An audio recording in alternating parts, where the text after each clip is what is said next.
Esta lección presenta la reacción del rey Nabucodonosor a las predicciones futurísticas descritas por Daniel en su encuentro previo. La profecía incluía un sueño, una estatua y la respuesta a una oración. Su desarrollo nos mostró la superioridad de la sabiduría de Dios sobre la sabiduría humana al predecir eventos futuros. Cuando sus consejeros no pudieron darle explicación a su misterioso sueño, Nabucodonosor proclamó el decreto de muerte contra los sabios, incluyendo a Daniel.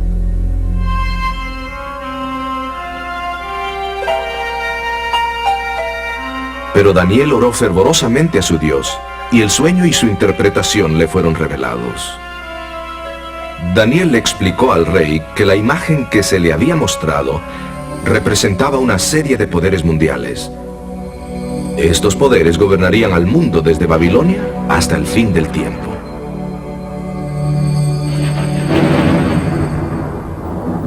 El último reino sería establecido por Dios mismo.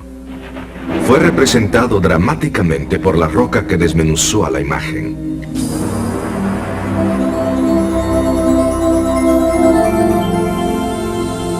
A esta profecía la llamamos una profecía de bosquejo.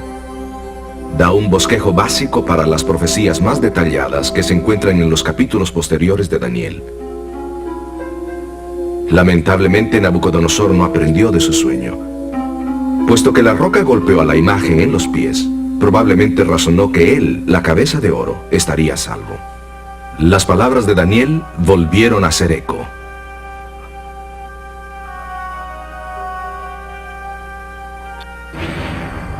El orgullo de Nabucodonosor detestaba la idea que, aunque él estaba seguro, su reino no duraría. Acicateado por el motín, decidió desafiar la profecía de Dios.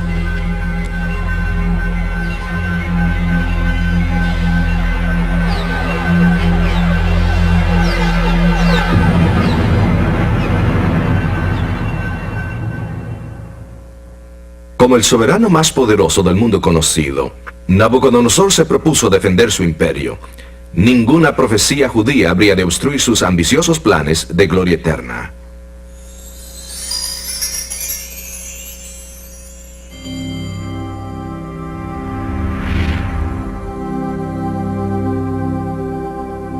No satisfecho con ser solo la cabeza de oro, Nabucodonosor comisionó una imagen colosal hecha enteramente de oro. La imagen se levantó en honor a Anu, un dios babilónico. Cada dios tenía un número religioso místico. El número de Anu era 60, la cifra básica en el sistema babilónico. Así que levantó la imagen de 60 codos de altura y 6 codos de anchura. Para asegurarse la completa lealtad de su imperio y la seguridad de su dinastía, reunió a todos los oficiales de las provincias y los obligó a postrarse delante de su imagen. La imagen dispuso el escenario para otra prueba de verdadera adoración. ¿Cederían los seguidores de Dios sus principios y se postrarían delante de la imagen? Para compartir la conclusión de esta historia, escuchemos a Alejandro Bullón en su tema, Lealtad. Hola amigos, ¿cómo están? Bienvenidos nuevamente a este programa. Hoy estudiaremos una de las más impresionantes historias del Antiguo Testamento. Una historia que tiene abundantes lecciones para los días modernos en que vivimos. Tiene que ver con la vida de los 3 jóvenes hebreos que fueron llevados cautivos a Babilonia. Si estos muchachos se hubieran postrado delante de aquella imagen, eso habría sido desobediencia a un claro mandamiento de Dios. Ustedes recordarán, en nuestro primer programa señalamos que uno de los asuntos que continuamente aparece en Daniel tiene que ver con la verdadera adoración y con la obediencia a los mandamientos de Dios.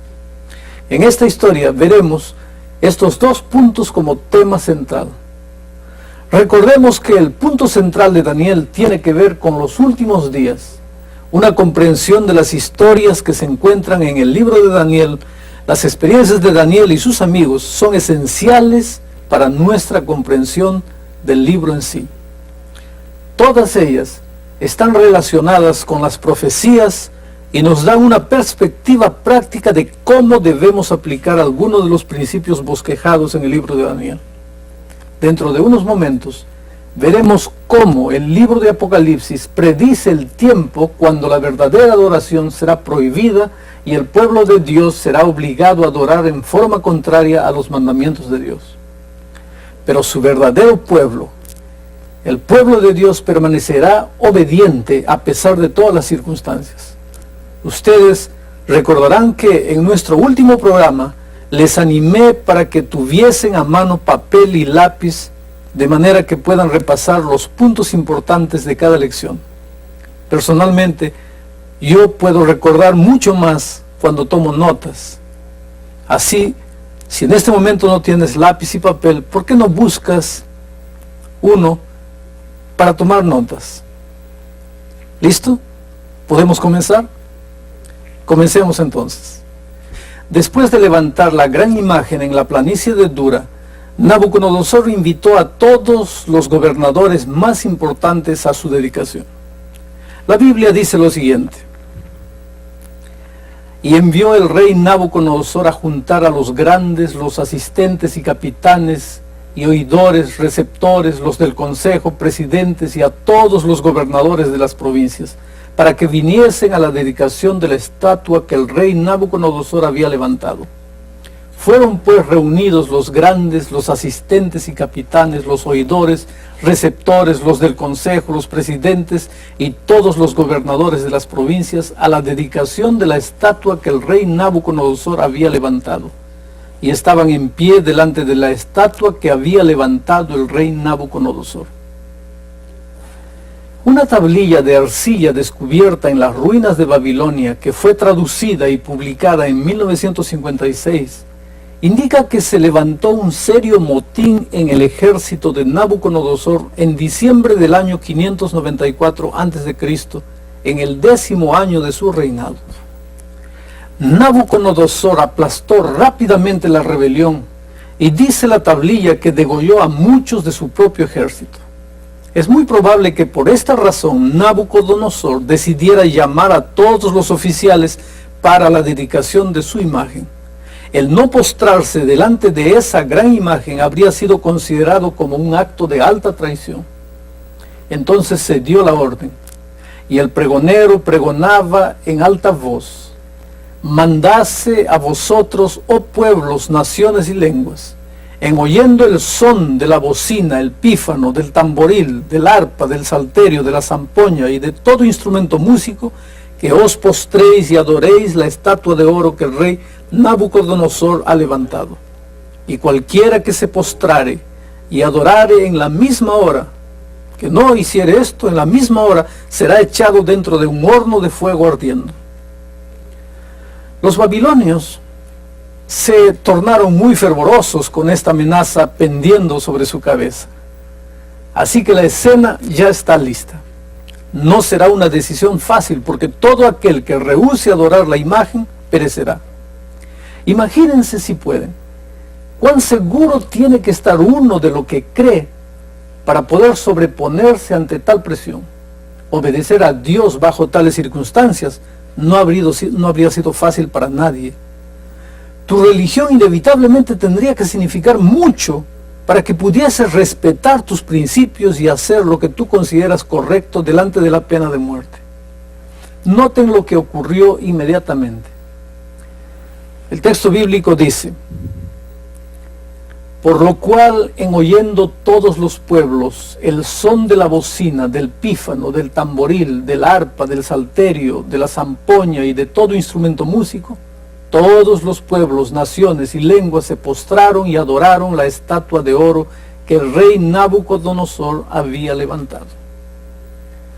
No se necesita mucha imaginación para reconstruir la escena. Allí estaban los camellos y hermosos caballos árabes. Había gran pompa y ceremonia, y destellos de grandeza, oro y gloria por todas partes. Por sobre todo esto, la gigantesca imagen resplandeciendo bajo la luz del sol. La tecnología y el costo involucrados en su construcción deben haber sido tema de conversación por espacio de muchos meses. Cuando el heraldo del rey de repente dio un paso al frente e hizo el anuncio, y se escuchó el sonido de la música, dice el registro, que toda la gente, como una grande ola en el estadio, cayó de rodillas y adoró a la imagen. Pero entonces, abriéndose paso por en medio de los guardaespaldas del rey, vinieron algunos de sus espías. El texto bíblico afirma: en este mismo tiempo algunos varones caldeos llegaron y denunciaron a los judíos, diciendo al rey Nabucodonosor: Rey, para siempre vive. Tú, oh rey, pusiste ley que todo hombre, en oyendo el son de la bocina, del pífano, del tamboril, del arpa, del salterio, de la zampoña y de todo instrumento músico, se postrase y adorase la estatua de oro. Y el que no se postrase y adorase, fuese echado dentro de un horno de fuego ardiendo. Hay unos varones judíos, los cuales pusiste tú sobre los negocios de la provincia de Babilonia, Sadrach, Mesach y Abednego. Estos varones, oh rey, no han hecho cuenta de ti, no adoran tus dioses, ni adoran la estatua de oro que tú levantaste. Yo casi puedo detectar el veneno y el aguijón de esas palabras. Noten bien lo que ellos dijeron. Hay unos varones judíos, los cuales pusiste tú sobre los negocios de la provincia de Babilonia. En otras palabras, no los podían soportar porque eran extranjeros y todavía estaban en posiciones de autoridad, inclusive sobre los mismos caldeos.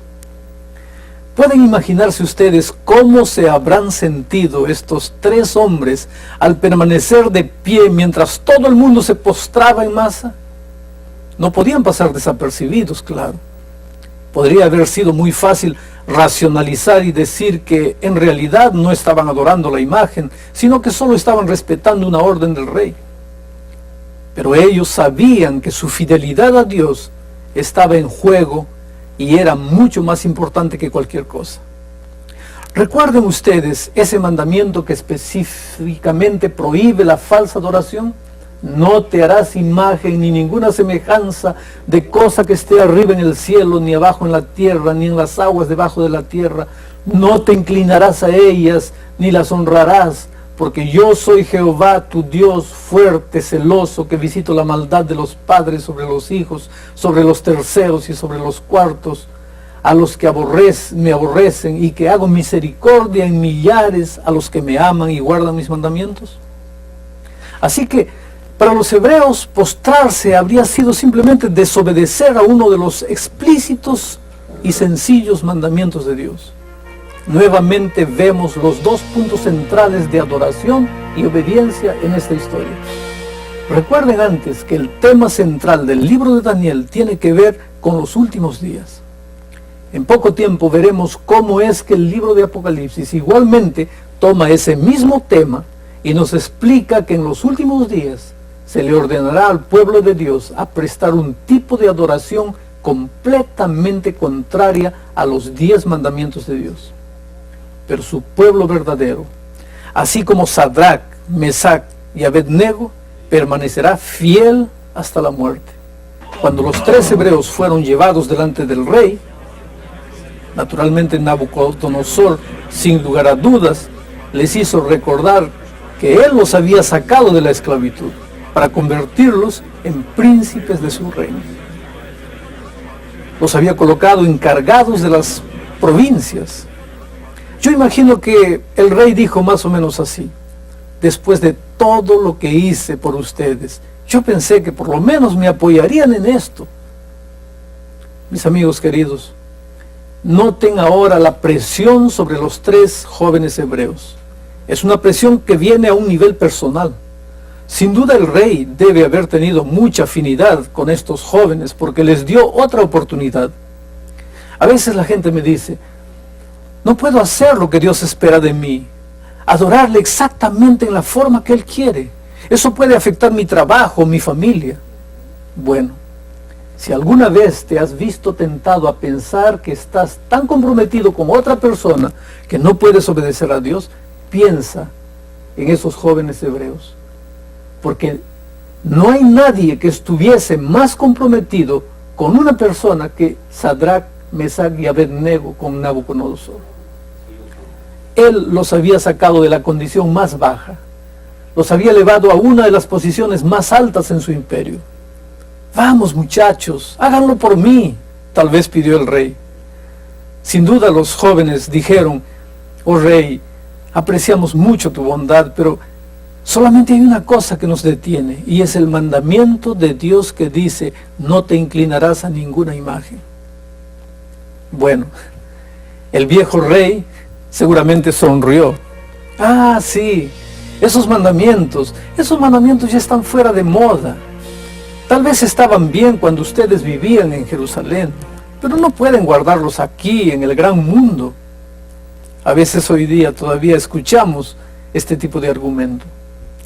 Y aún más, lo que realmente necesitamos es una religión más amplia, una que no sea tan absurda.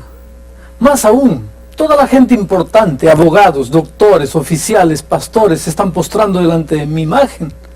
¿Me quieren decir ustedes que están en lo correcto y que todos los grandes hombres y mujeres del mundo están equivocados? Escuchen, si sus propios padres adoraron imágenes, y dicho sea de paso, esto era de alguna manera verdad. Era por eso que los judíos estaban en la cautividad. ¿No creen que la religión de sus padres, siguió el rey, debería ser un ejemplo para ustedes? Pero había solamente una cosa que les impedía postrarse, y era el simple mandamiento de Dios.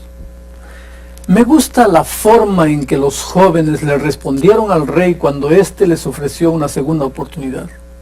Ellos dijeron: no cuidamos de responderte sobre este negocio. En otras palabras, no necesitamos una segunda oportunidad. No precisamos más tiempo para reconsiderar nuestra posición. Esos jóvenes simplemente no se dejaron intimidar por el horno de fuego y continuaron diciendo: he aquí nuestro Dios, a quien honramos, puede librarnos del horno de fuego ardiendo, y de tu mano, oh rey, nos librará. Y si no, sepas, oh rey, que tu Dios no adoraremos, ni tampoco honraremos la estatua que has levantado. Este es un tremendo testimonio de fe. Si Dios los libraba, bien. Si no, aún así ellos les servirían. Su fe en Dios no dependía de su liberación. Su obediencia brotaba de un principio. Igualmente será con los hijos de Dios en los últimos días. El que Dios los libre de la persecución o no, o aún de la muerte inminente, no es el factor clave. Lo único que realmente cuenta para ellos es que aman a Dios y serán obedientes a Él por eso. Ya para este momento, el rey estaba completamente furibundo. Noten qué fue que él dijo. Está registrado aquí en la Biblia. Entonces Nabucodonosor fue lleno de ira y demudóse la figura de su rostro sobre Sadrach, Mesach y Abednego. Así habló y ordenó que el horno se encendiese 7 veces tanto de lo que cada vez solía. Daniel 3:19 es lo que registra eso. La historia bíblica dice que el calor del horno era tan intenso que mató a los soldados que se lanzaron a los hebreos dentro del horno. El texto bíblico cuenta así: y porque la palabra del rey daba prisa y había procurado que se encendiese mucho la llama del fuego, mató a aquellos que habían alzado a Sadrach, Mesach y Abednego. Y estos 3 varones, Sadrach, Mesach y Abednego, cayeron atados dentro del horno del fuego ardiendo. Ahora, ocurre algo muy interesante. El registro bíblico continúa diciendo: entonces el rey Nabucodonosor se espantó y levantóse de prisa, y habló y dijo a los de su consejo: ¿no echaron 3 varones atados dentro del fuego? Ellos respondieron y dijeron al rey: es verdad, oh rey. Respondió él y dijo: he aquí que yo veo 4 varones sueltos que se pasean en medio del fuego, y ningún daño hay en ellos. Y el parecer del cuarto es semejante al hijo de los dioses. Piensen por un momento en esto. Todo lo que se quemó fueron las sogas con que los habían atado. En vez de herir a los hebreos, el fuego realmente los había libertado. Esa, mis queridos amigos, es la parte de la historia que más me gusta. Aquí notamos que Dios no libró a los 3 hebreos del horno de fuego. Lo que realmente hizo fue caminar con ellos en medio del fuego. Esa es la clase de Dios que tenemos. ¿No es maravilloso? Todos nosotros tenemos dificultades y pruebas en nuestra vida, pero la seguridad de las Escrituras es que nuestro Dios promete estar con nosotros y caminar con nosotros en medio de las dificultades. Esa es una maravillosa seguridad para los últimos días, cuando el pueblo de Dios pasará por las pruebas que vendrán y tendrá la misma seguridad que Dios estará con él y que Jesús caminará con él a través del fuego. Cuando leo este versículo me recuerda a Desmond Doss, el único soldado norteamericano no combatiente que haya recibido la medalla de honor del Congreso, la mayor condecoración militar que ofrece el ejército de los Estados Unidos. Desmond creció en un hogar cristiano y conocía bien esta historia. Había aprendido desde pequeño los 10 mandamientos. Cuando lo alistaron en el ejército norteamericano el 1 de abril de 1942, solicitó brindar sus servicios como no combatiente porque sentía que Dios no deseaba que él matase a nadie. Así que se alistó en el ejército como cadete médico. Desmond relata que cuando se arrodilló para elevar su oración vespertina la primera noche en la barraca, recibió una lluvia de botas de los otros soldados que se estaban cambiando. Sin embargo, pudo sobrevivir hasta ver el día que los mismos soldados que le habían lanzado las botas le pidieron para que elevase una oración en favor de ellos antes de entrar en el campo de batalla cerca de Guam, Leyte y Okinawa. El sábado 5 de mayo de 1945, el 10º Ejército de los Estados Unidos le ordenó a la 77ª División que lanzara un asalto mayor contra la escarpa de Maeda, un largo acantilado de 18 metros de altura que era la clave de la batalla de Okinawa. Sin el comando norteamericano saber, los japoneses habían decidido lanzar ese mismo día un contraataque masivo contra esa misma escarpada. El pelotón en el cual Desmond era el único camillero sobreviviente había sido reforzado con un total de 200 hombres que debían escalar el acantilado. Ellos debían neutralizar el comando japonés que se encontraba escondido en una cueva a un par de metros del borde de la montaña. La batalla fue tan encarnizada que en pocos minutos había 100 hombres entre muertos y heridos, y los 55 hombres que aún podían moverse bajaron la montaña en búsqueda de refugio. Solamente 2 permaneció de guardia, su uniforme empapado con la sangre de todos aquellos a quienes trataba de ayudar. Milagrosamente pudo ayudar 75 hombres a quienes llevó a salvo. 2 relató que le tomó varias horas operando por sí solo para poder llevar tantos hombres hasta un lugar seguro, y durante la mayor parte del tiempo bajo el fuego cruzado de rifles, ametralladoras y morteros. Desmond 2 veces se abrió una cortina de fuego de artillería encima de él. En esa colina, un batallón de soldados japoneses, cientos de hombres, trataron durante horas ese sábado de mayo de 1945 de matar al único cristiano ferviente, y no pudieron. Nuestro Dios no está muerto, queridos amigos. Lo que Dios hizo por Sadrach, Mesach y Abednego, también lo hará por nosotros hoy en día. En realidad, Desmond Doss dijo: durante todo el tiempo que pasé en el ejército, mi mayor fuente de fortaleza era el estudio diario de la Biblia y la oración. Cuando hablaba con Dios, parecía perder todo sentido de miedo. A Dios sea la honra.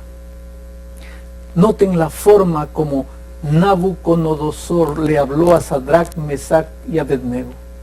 El texto bíblico dice así: Entonces Nabucodonosor se acercó a la puerta del horno de fuego ardiendo y habló y dijo: Sadrach, Mesach y Abednego, siervos del alto Dios, salid y venid.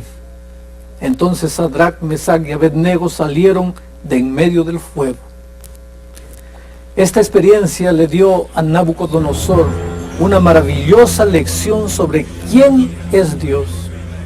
También le mostró cuán pacientemente había tratado de ganar el corazón de Nabucodonosor para sí mismo, como lo hace justamente con todos nosotros. Tanto impresionó a Nabucodonosor toda esta experiencia que el rey hizo proclamar otro edicto. El texto bíblico cuenta ese edicto de esta manera: y juntáronse los grandes, los gobernadores, los capitanes y los del consejo del rey para mirar a estos varones, cómo el fuego no se enseñoreó de sus cuerpos, ni cabello de sus cabezas fue quemado, ni sus ropas se mudaron, ni olor de fuego había pasado por ellos. Nabucodonosor habló y dijo: bendito el Dios de ellos, de Sadrach, Mesach y Abednego, que envió su ángel y libró a sus siervos que esperaron en él. Y el mandamiento del rey mudaron, y entregaron sus cuerpos antes que servir o adorar a otro Dios que su Dios. Por mí, pues, se pone decreto que todo pueblo, nación o lengua que dijere blasfemia contra el Dios de Sadrach, Mesach y Abednego sea descuartizado, y su casa sea puesta por muladar, por cuanto no hay Dios que pueda librar como este. Yo me imagino que Dios tiene que haberse sonreído de Nabucodonosor cuando oyó este nuevo edicto. Saben, queridos amigos, ordenarle a la gente a servir a Dios es tan fructífero como ordenarle a un joven que se enamore de una jovencita. Porque para que el amor sea amor verdadero, tiene que ser de libre espontaneidad. Así es con Dios. El único servicio que Dios encuentra aceptable es cuando los hombres le sirven porque deciden servirle por cuenta propia, no porque un gobierno toma medidas legales al respecto. Pero Nabucodonosor hizo solamente lo que sabía hacer. Le ordenó a la gente por doquier que adorara al verdadero Dios. Esta gran ilustración de fe y obediencia es más que una mera historia inspiradora. Porque recuerden que las historias de Daniel ilustran las profecías y lo que sucederá al pueblo de Dios en los últimos días.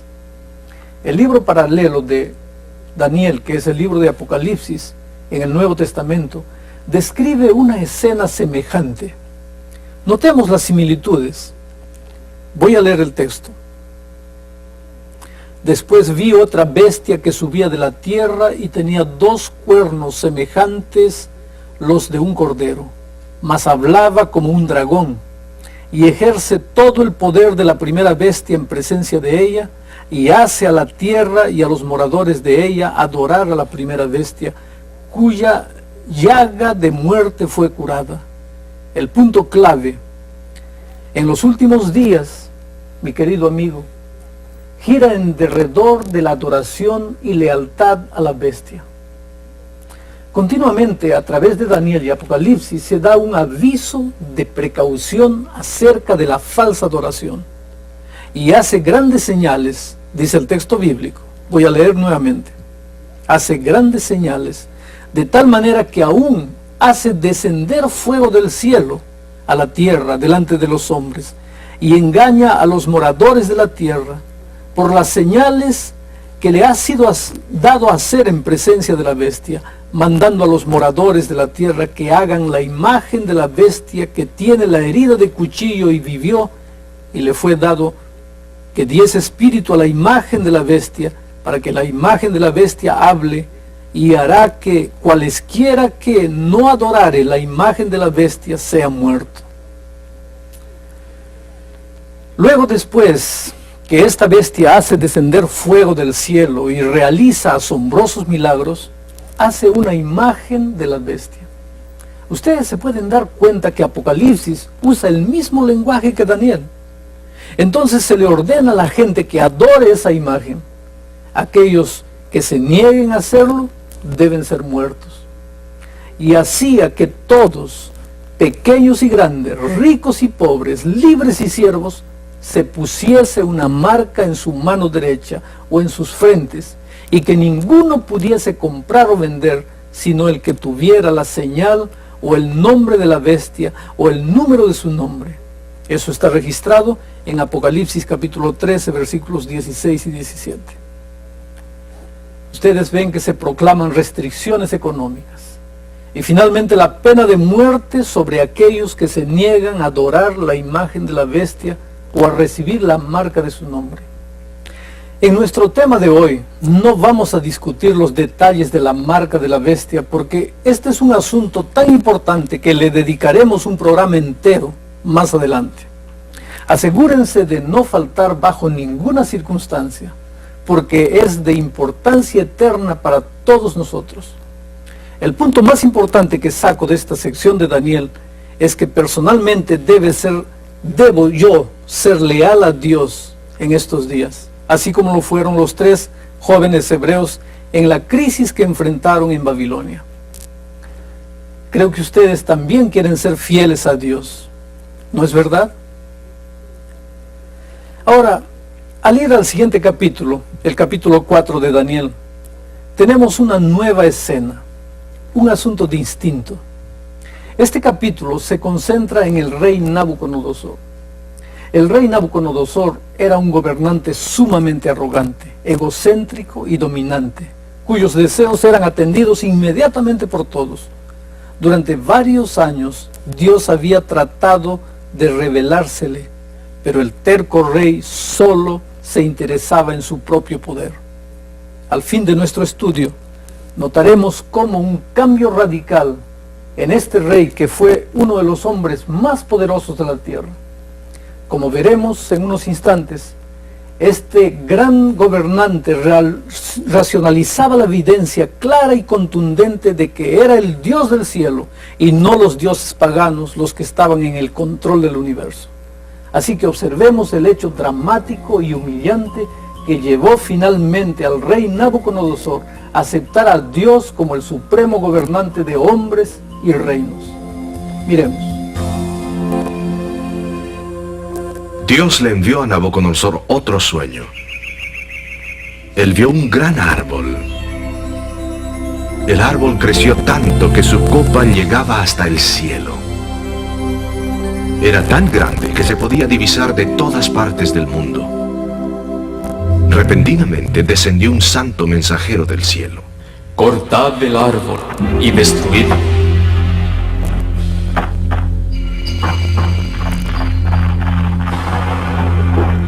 Pero dejad el tocón, ligado con hierro y bronce en la hierba del campo. Los sabios de Nabucodonosor no pudieron dar explicación al sueño. Finalmente se presentó Daniel. Le explicó al rey Nabucodonosor que él era el árbol que había visto en su sueño. Había llegado a ser fuerte y su poder se extendía hasta las partes más distantes de la tierra. Pero caería de su poder. Sería echado de entre las gentes y viviría como un animal salvaje. 12 meses más tarde estaba admirando su prosperidad cuando oyó una voz del cielo que decía: Se te ha quitado la autoridad real. Se te echará y vivirás como las bestias salvajes. Pasaron 7 años viviendo como un animal antes que finalmente reconociera al Dios Altísimo. Después de años de ambivalencia, Nabucodonosor finalmente le entregó su lealtad completa al Dios del cielo. Fue restituido a su trono y su poder aumentó más en sus años postreros. Después de años de lucha, años de poner en tela de juicio y discutir contra otro poder, finalmente reconoció que necesitaba a Dios.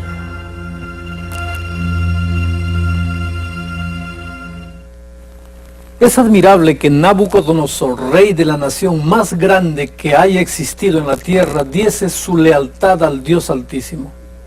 Fue necesaria una gran lucha para llegar al corazón de este rey tan orgulloso.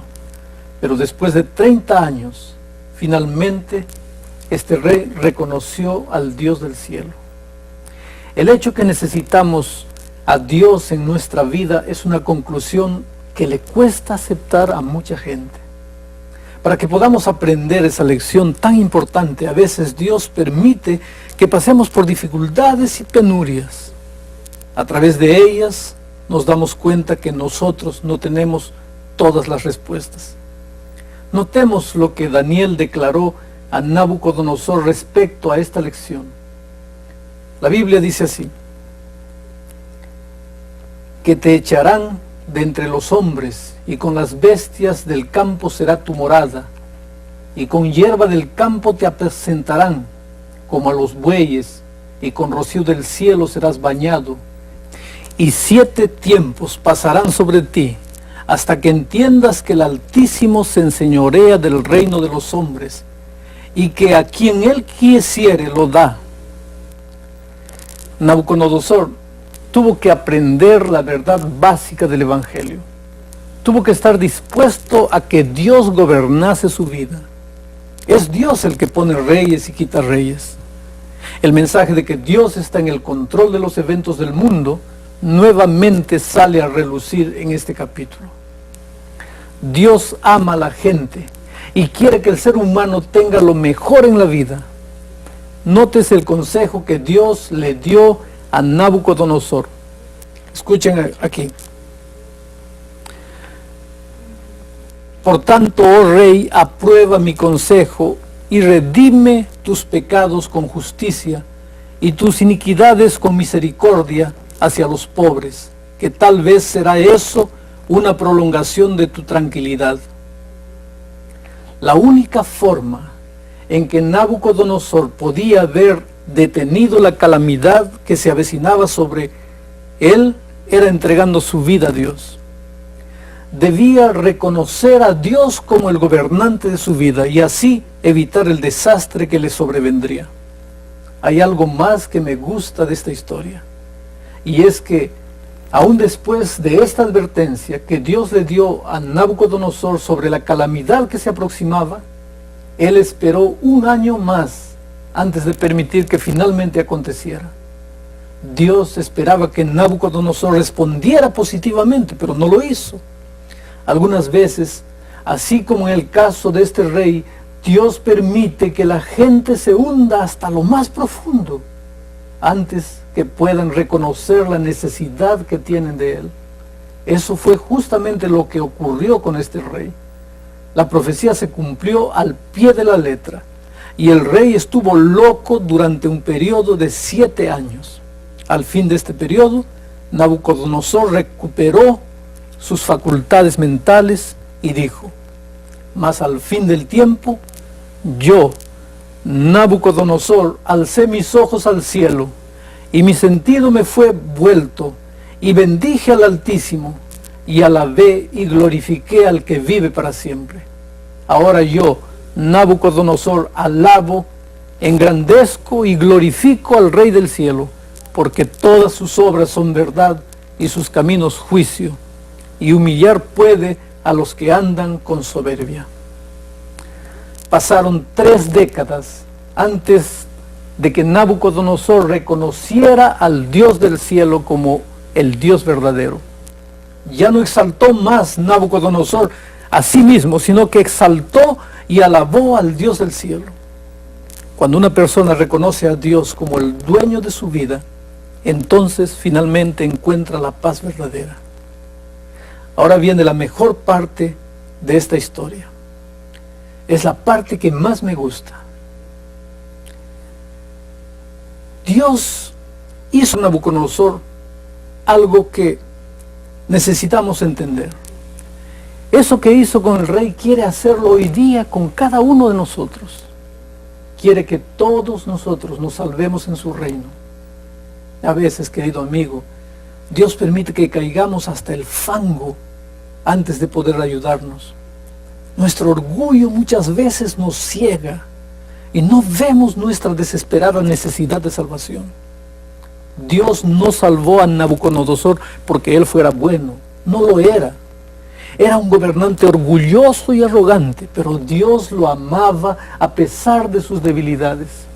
A veces algunos sienten que son demasiado malos para que Dios los salve, que han caído demasiado bajo y han hecho muchas cosas malas. Pero la historia de Nabucodonosor debe darnos esperanza hoy, que si Dios pudo salvar a aquel rey, puede salvar también a cualquier persona. Escuchemos lo que dice la Biblia. Porque por gracia sois salvos por la fe, y esto no de vosotros, pues es don de Dios, no por obras, para que nadie se gloríe. La gracia es algo que no merecemos, ni podemos ganar. Es un don gratuito mediante Jesús, porque la paga del pecado, continúa diciendo la Biblia, es la muerte, mas la dádiva de Dios es vida eterna en Cristo Jesús, nuestro Señor. Escucha una cosa, si la salvación es un don, entonces todos nosotros podemos ser salvos. Solo necesitamos aceptar ese regalo. Si la salvación dependiese de cualquier cosa que tuviésemos que hacer, como buenas obras, por ejemplo, nunca sabríamos si somos salvos, porque nunca podríamos estar seguros de haber hecho lo suficiente. Pero Dios nos ha hecho a todos iguales en lo que a recibir la salvación se refiere. Todo lo que tiene que hacer cualquiera de nosotros es aceptar el regalo que Dios nos ofrece hoy. ¿Cómo aceptamos el don de la salvación? Miren lo que la Biblia dice. Y sacándoles fuera les dijo: señores, ¿qué es menester que yo haga para ser salvo? Y ellos dijeron: cree en el Señor Jesucristo y serás salvo tú y tu casa. Creer significa simplemente confiar y depositar toda nuestra confianza en Jesucristo. Este creer es más que un reconocimiento intelectual de que Jesús murió por nosotros. Implica que confesemos que Él nos salvará. Hay 4 pasos para ir a Jesús. Veamos. Creer que Dios nos ama.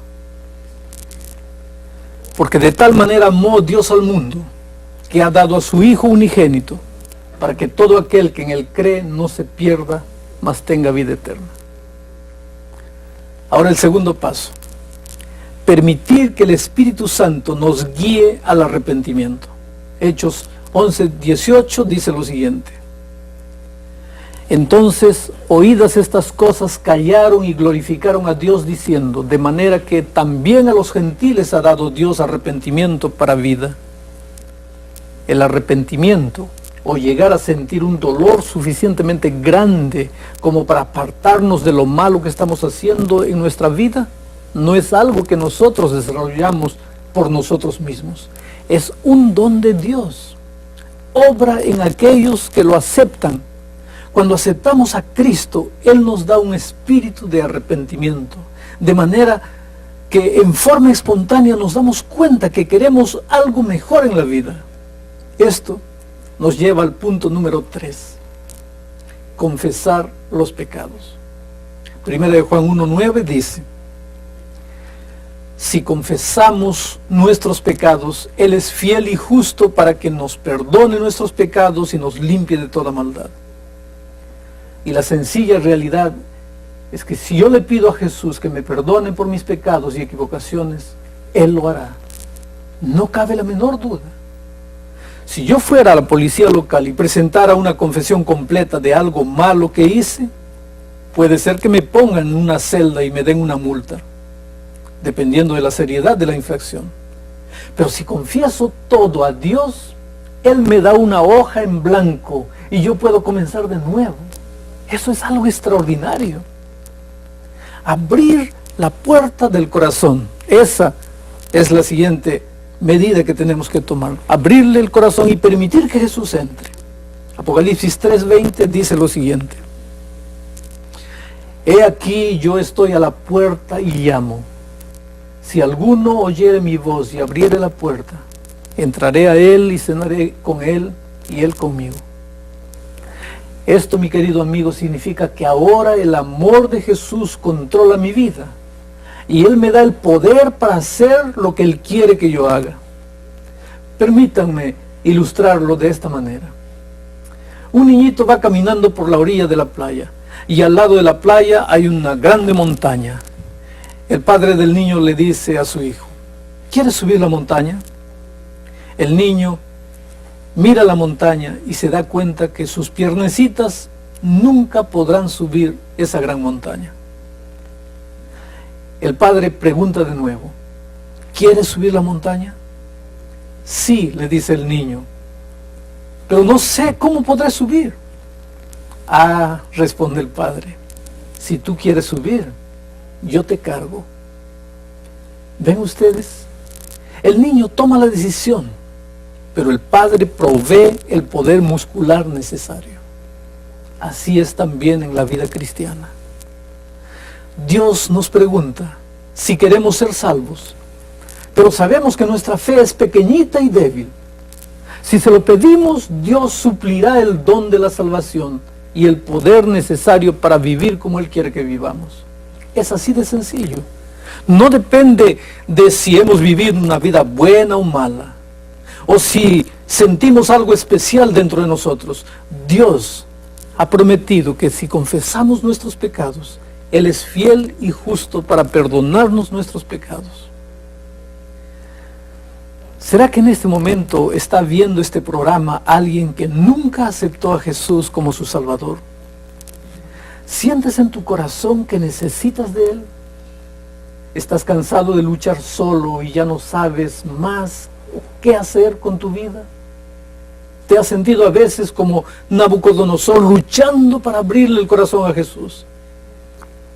Él te ama y en este momento está tocando la puerta de tu vida. ¿Quieres aceptarlo?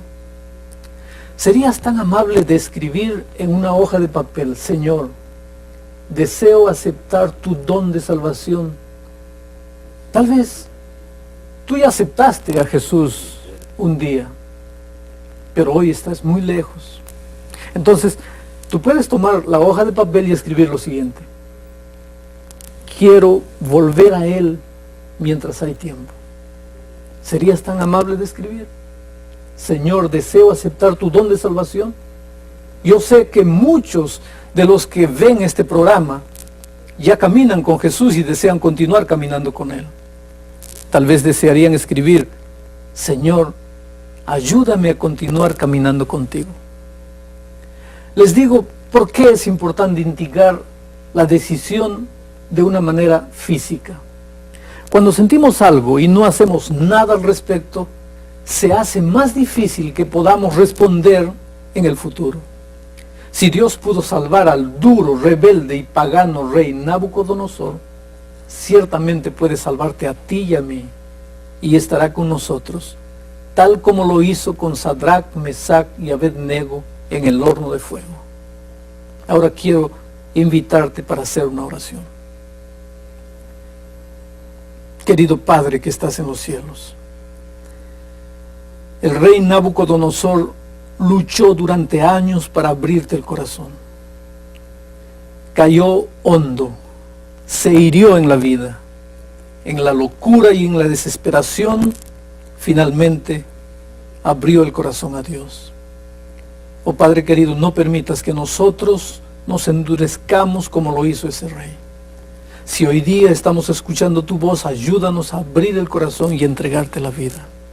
Bendice a cada una de las personas que están asistiendo a este programa. Te suplicamos en el nombre de Jesucristo. Amén. En nuestro próximo seminario, amigos queridos, estudiaremos juntos 2 capítulos de Daniel, los capítulos 5 y 6. El primero será sobre los eventos que culminaron en la última noche de Babilonia. En ese capítulo veremos cómo el libro de Apocalipsis, que es un libro paralelo al libro de Daniel, compara estos eventos con lo que llama Babilonia moderna y predice una caída similar para ella. Este dramático evento histórico tiene un gran significado para los días en que vivimos. Después, veremos una de las más grandes historias del libro de Daniel. Daniel en el foso de los leones. Es una historia que ha sido repetida una y otra vez, pero es mucho más que una historia. Esperen para ver. Espero que ninguno de ustedes se pierda estos dos importantes capítulos. Léanlos antes de ver el próximo programa. Que Dios los bendiga. Un grande abrazo para todos.